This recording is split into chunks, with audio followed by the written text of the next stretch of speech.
మన రక్షకుడైన యేసుక్రీస్తు నామములో అందరికీ వందనాలండి.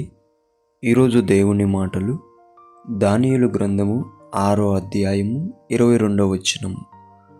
నేను నా దేవుని దృష్టికి నిర్దోషినిగా కనబడితిని గనుక ఆయన తన దూతను పంపించి సింహములు నాకు ఏ హానియు చేయకుండా వాటి నోళ్ళు మూయించెను. ప్రేమైన దేవుని బిడ్డలారా, దానియేలు భక్తుడు దేవుని దృష్టికి ప్రతి సమయంలో నిర్దోషిగా కనిపించాడు.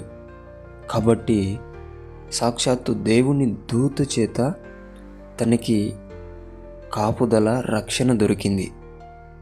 ఎక్కడనో తెలుసా? బోనులో. ఏ బోనులో? సింహాల బోనులో. సింహం ఒక మనిషిని చూస్తే ఖచ్చితంగా పట్టుకొని రక్తం తాగేస్తుంది. అటువంటి సింహాల బోనులో నుంచి దేవుడు కాపాడాడు. అందుకే దేవుని బిడ్డలారా, మనము గనక దేవుని దృష్టికి నిర్దోషిగా కనబడితే దేవుడు తన దూత చేత, మనం ఏ బోనులో ఉన్నా సరే, అప్పుల బోనులో ఉంటున్నారేమో, అనారోగ్య బోనులో ఉంటున్నారేమో, దేవునిలో ఎదగకుండా ఉన్న బోనులో చిక్కుబడి ఉంటున్నావేమో, నీవు భయముతో ఉంటున్నావేమో. ప్రేమైన దేవుని బిడ్డ, దేవుడు దృష్టికి నీవు నిర్దోషినిగా కనబడినట్లయితే దేవుడు నిన్ను ప్రతి బోనులో నుంచి విడిపించేవాడై ఉంటున్నాడు.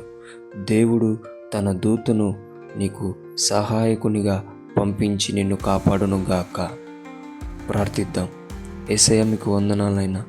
ఎవరైతే నీ బిడ్డలు తండ్రి బోనులో చిక్కుబడి ఉంటున్నారో, తండ్రి భయపడుతూ ఉంటున్నారో, బయటికి రాలేమని చింతిస్తూ ఉంటున్నారేమో, ఆ బిడ్డలకు మీ దూతను పంపించి వారు ఉంటున్న బోనులో నుంచి దానియేలును సంరక్షించినట్టు వారిని రక్షించి కాపాడమని యేసు నామంలో ప్రార్థిస్తున్నాం తండ్రి. ఆమేన్.